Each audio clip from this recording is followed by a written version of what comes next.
Hello everyone. आज का हमारा संस्कृत ग्रामर में टॉपिक है चित्र वर्णन। एग्जाम्स में हमारे इससे संबंधित किस तरह से क्वेश्चन आ सकते हैं, आइए जानते हैं। ये 4 टाइप्स है जो हमारी एग्जाम्स में आती है। ठीक है, हम इन चारों का ही अभ्यास करेंगे। सबसे पहला है हमारा कि चित्रम दृष्ट्वा, चित्र को देख करके संस्कृते, संस्कृत में पंच 5 वाक्यानि लिखत, वाक्य लिखें। कई बार यहाँ पर मंजूषा दे दी जाती है कि इन शब्दों का प्रयोग करके आप 5 वाक्य लिखें। तो हम कैसे लिखेंगे? सबसे पहले हम चित्र को ध्यान से देखेंगे कि उस चित्र में हमें क्या क्या दिखाई दे रहा है। फिर हम अपनी लाइनों की शुरुआत करेंगे कि इदम वनस्य चित्रम अस्ति या दृश्यम अस्ति। अस्मिन् चित्रे मयूरः अस्ति, अस्मिन् चित्रे गजः अस्ति, अस्मिन् चित्रे वृक्षः अस्ति, अस्मिन् चित्रे सूर्यः अस्ति। कि इस चित्र में जो जो हमें दिखाई दे रहा है वो हम यहाँ पर बिल्कुल इजी तरह से लिख देंगे। अस्ति लिखा है क्योंकि एक के लिए प्रयोग हुआ है। यदि हमें ये चीजें एक से ज्यादा दिखाई देगी तो हम उसकी जगह क्या लिख देंगे? संति। जैसे वृक्षः है तो यहाँ पर अस्ति की जगह क्या लिखेंगे हम? संति। अस्मिन् चित्रे वृक्षः संति।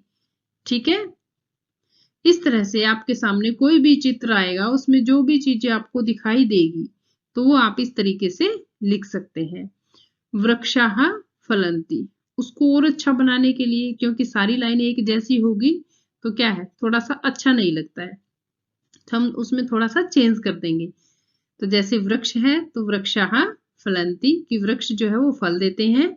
वृक्षात् पत्राणि पतन्ति, वृक्ष से पत्ते गिरते हैं। चटके कूजते हैं, चिड़िया जो है वो कूज रही है या बोलती है।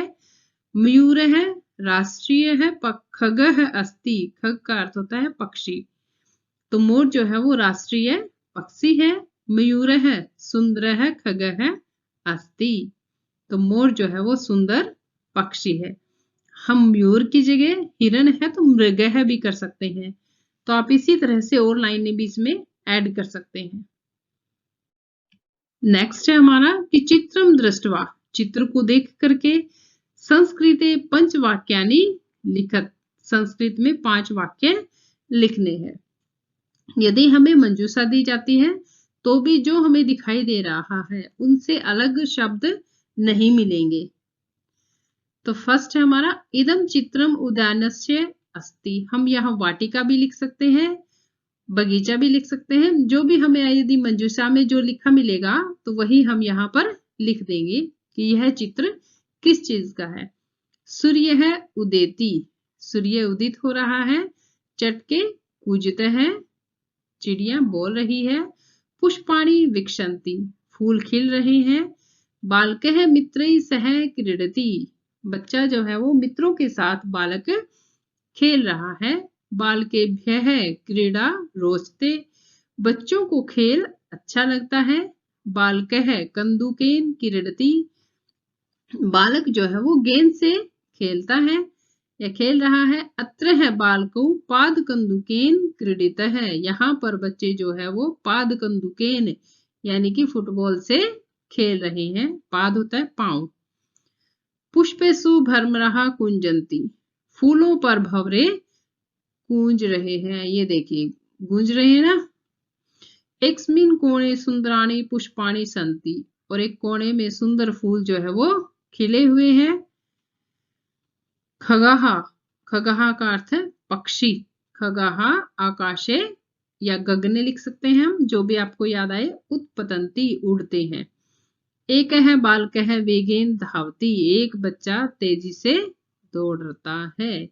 तो आप इस तरह की कोई भी पिक्चर्स आपको दिखाई दे, यानी कि जिसके अंदर ये सारी चीजें हैं, तो आप इसमें से कोई भी, या पीछे वाली जो पिक्चर्स थी वहां से कोई भी 5 लाइनें याद करके लिख सकते हैं। तो ये देखिए जैसे बच्चा मित्रों के साथ खेल रहा है, इसी पे हमने यहाँ पर 4 लाइनें लिख दी है। ठीक है, आप कोई भी 2 ऐड कर सकते हैं, जरूरी पादकन्दुकेन से खेले, किसी और से चीज से खेल रहा है तो आप उसमें सिंपल यहाँ पे ये लाइनें लिख सकते हो, मित्रों के साथ खेल रहा है, खेल बच्चों को अच्छा लगता है। बॉल से खेल रहे हैं तो कंदुकें लिख सकते हैं, नहीं तो ये 2 लाइनें ऐड अप हो जाएगी उसमें। ठीक है, अब नेक्स्ट है हमारा कि चित्रम दृष्ट्वा, चित्र को देख करके, मंजूषातः पदानि च प्रयुज्य, ये मंजूषा है हमारी, इसके पदों का यानी कि शब्दों का प्रयोग करके वाक्यानि रचयत, वाक्य की रचना करें। ये हमें क्या दिखाई दे रहा है, सब अस्त्र दिखाई दे रहे हैं, अस्त्राणी, युद्ध में जो प्रयोग होते हैं। ये सैटेलाइट है, तो हम देखते हैं युद्धे विज्ञानस्य अस्त्राणि शत्रुभ्यः बहूनि। तो फर्स्ट है हमारा अस्मिन् चित्रे डैश दृश्यन्ते, किस चित्र में हमें क्या दिखाई दे रहा है, अस्त्राणि, अस्त्र दिखाई दे रहे हैं। अधुना डैश युगः अस्ति, अब किस चीज का युग है, विज्ञान का, तो विज्ञानस्य एतेषाम् अस्त्राणां प्रयोगः डैश भवति, इन अस्त्रों का प्रयोग कहाँ होता है, युद्ध में, तो युद्धे भवति। उपग्रहाणां सहायतयाः डैश कार्याणि भवन्ति, उपग्रह की सहायता से कितने कार्य पूरे होते हैं हमारे, कितने कार्य कर सकते हैं हम, बहूनि, बहुत सारे। आधुनिकै अस्त्रै सैनिकाः अस्मान् डैश रक्षन्ति, आधुनिक अस्त्रों से सैनिक हमारी किससे रक्षा करते हैं, शत्रु से। ठीक है, नेक्स्ट है हमारा इसी टाइप से, अधोदत्तम चित्रम दृष्ट्वा मंजूषातः पदानि अवचित्यः रिक्त स्थानानि पूरयत, कि मंजूषा से पदों को चुनकर रिक्त स्थानों को पूरा करना है। पहले हम चित्र को ध्यान से देखेंगे, उसके बाद हम मंजूषा को पढ़ेंगे, फिर हम हमारे खाली स्थान यानी कि रिक्त स्थानों की तरफ चलेंगे। पहला है हमारा कि इदम चित्रम डैश अस्ति, यह चित्र किस चीज का है, कक्षा, तो हम लिखेंगे कक्षायाः, इदम कक्षायाः चित्रम अस्ति, दोनों तरह से आ सकता है ये। शिक्षक है डैश लिखती, शिक्षक क्या कर रहा है, श्याम पट पर लिख रहा है, तो श्याम पट्टे लिखती। छात्रः उत्तराणि डैश लिखन्ति, कहाँ लिख रहे हैं बच्चे उत्तरों को, पुस्तिकायाम। सह शिक्षकः छात्रान् प्रश्नं पृच्छति, कि छात्र, शिक्षक जो है वो छात्रों से प्रश्न पूछ रहा है। ते छात्राः डैश ददाति, और छात्र उसका उत्तर दे रहे हैं। यदि आपको इन पांचों में से मान लिया कोई भी 3 आते हैं और 2 नहीं आ रहे, तो पहले जो आपको, अगर मान लिया फर्स्ट आपको नहीं पता, तो आप उससे आगे चलिए, जो आपको अच्छे से पता है पहले उन आंसर को आप फिल कर लीजिए, यानी कि भर लीजिए, ताकि लास्ट में कम बचेंगे तो कंफ्यूजिंग कम होगी और आपके सारे सही हो जाएंगे। नेक्स्ट है हमारा कि मंजूषायाम प्रदत्त शब्दानाम, मंजूषा में दिए गए शब्दों की सहायता से अधोलिखित संवादस्य, नीचे लिखे हुए संवाद को रिक्त स्थानानि पूरयत, उसके रिक्त स्थानों को पूरा करना है। तो यानी कि इनकी जो बातचीत है उसको हमें पता करना है। लिखितम वाल्मीकिना पटसी और श्री रामस्य, ये 4 शब्द है। अब हम इनका संवाद पढ़ते हैं। सिद्धिका पाखी त्वम किम, हमें नहीं समझ आया कि क्या है, हम नेक्स्ट लाइन पढ़ते हैं। पाखी सिद्धि के अहम रामायणम पठामी, कि मैं रामायण पढ़ रही हूँ, यानी कि उसने पूछा था कि तुम क्या पढ़ रही हो, तो ये हमारा फर्स्ट आंसर ये आ गया। ठीक है, सिद्धिका रामायणम केन डैश, तो नेक्स्ट लाइन है पाखी रामायणम महर्षिणाम डैश लिखितम, यानी कि उसने पूछा था कि रामायण जो है वो किसने लिखी है, तो हमारा दूसरा आंसर यहाँ छिपा है। तो ये हम सेकंड लाइन में लिखेंगे रामायणम केन लिखितम, तो किसने लिखी थी रामायण, वाल्मीकि नाम, ये हमारा थर्ड आंसर हो गया कि पाखी रामायणम महर्षिणाम वाल्मीकिना लिखितम अस्ति। सिद्धिका तत्र वहां कस्य चरित्रम वर्णितम अस्ति, कि उसमें किसके चरित्र का वर्णन है। पाखी कहती है कि तत्र भगवतः श्री रामस्य चरित्रम वर्णितम अस्ति, कि उसमें भगवान श्री राम के चरित्र का वर्णन है। तो ये लास्ट ऑप्शन बचा था हमारा। तो इस तरह से आप हर खाली स्थान को यानी कि रिक्त स्थानों को पूरा कर सकते हैं।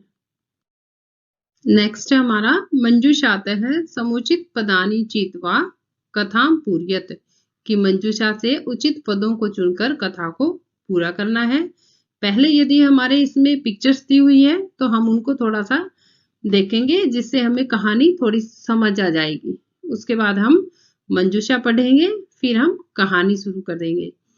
एकदा एकः काकः डैश आसीत, कि एक बार एक काकः कौवा था। कैसा था? प्यासा था। देख रहे हैं ना, पानी पी रहा है, तो हम लिखेंगे पिपासितः। एकदा एकः काकः पिपासितः आसीत, सः जलम पातुम डैश अभ्रमत, वह जल पीने के लिए कहाँ घूम रहा था? इतस्ततः, इधर उधर। ठीक है। परम डैश जलम ने प्राप्नोत, परम उसे कहीं पर भी, कहीं पर मतलब कुत्रपि कहीं पर भी जल प्राप्त नहीं हुआ। तो थर्ड नंबर पे आ जाएगा। अंते सह, और अंत में एकम घटम अपश्यत, उसने एक घड़ा देखा। घटे डैश जलम आसित, घड़े में जल जो था वो कैसा था? थोड़ा था। तो लिखेंगे स्वल्पम, यानी कि थोड़ा जल था। नेक्स्ट है हमारा कि अतः स जलम, इसलिए वह जलम डैश असमर्थ है अभवत, तो पीने में असमर्थ था। पीने के लिए होता है पातुम, तो वह जल थोड़ा था इसलिए पीने में असमर्थ था। सह एकम डैश अचिंत्यत, वह एक क्या सोचा उसने? एक उपाय सोचा। तो उपाय कहाँ है इसमें? उपायम ये रहा। सह एकम उपायम अचिंत्यत, कि उसने एक उपाय सोचा। सह डैश खंडानी घटे अक्षिपत, उसने किस चीज के टुकड़े डाले उसमें? पत्थर के। तो हम यहाँ पर लिखेंगे पाषाणस्य, उसने पत्थर के टुकड़े जो है वो घड़े में डाल दिए। एव क्रमेण घटस्य जलम डैश आगच्छत, और इसी क्रम से, यानी कि वो पत्थर के टुकड़े उसमें डालता रहा और उसी क्रम से पानी जो है वो ऊपर आ गया। तो इसके लिए लिखेंगे हम ऊपरी। काकः जलम पीतवा डैश अभवत, तो कौवे ने जल पीकर क्या हुआ? संतुष्ट हो गया। तो ये हमारा 9 नंबर पे आएगा, संतुष्ट है। पानी पिया तो शांति मिली ना, उसको प्यास बुझ गई। तो काकः जलम पीतवा संतुष्ट है अभवत, परिश्रमेण एव डैश सिद्ध्यति न तु डैश, यानी कि परिश्रम से ही कार्य सिद्ध होते हैं, न कि केवल विचार करने से। तो कार्याणी हमारा 10 नंबर पे आ जाएगा। और लास्ट हमारा मनोर्थी। मनोर्थी मतलब केवल सोचने मात्र से नहीं, परिश्रम करोगे तभी कार्य सिद्ध होगे। ठीक है। यदि आपको कहीं पर कंफ्यूजिंग होती है, यानी कि समझ नहीं आता कि यहाँ क्या आएगा, तो आप उस लाइन को छोड़कर आगे बढ़ जाइए, पूरी स्टोरी को पढ़िए। जो भी शब्द आपको जहाँ पे सेट लगता है पहले उसको भर दीजिए, उसके बाद दोबारा से पढ़ेंगे तो एक एक शब्द सारे सही से आ जाएंगे। आपको समझ आ जाएगा जैसे जैसे कहानी को आप पढ़ते जाओगे।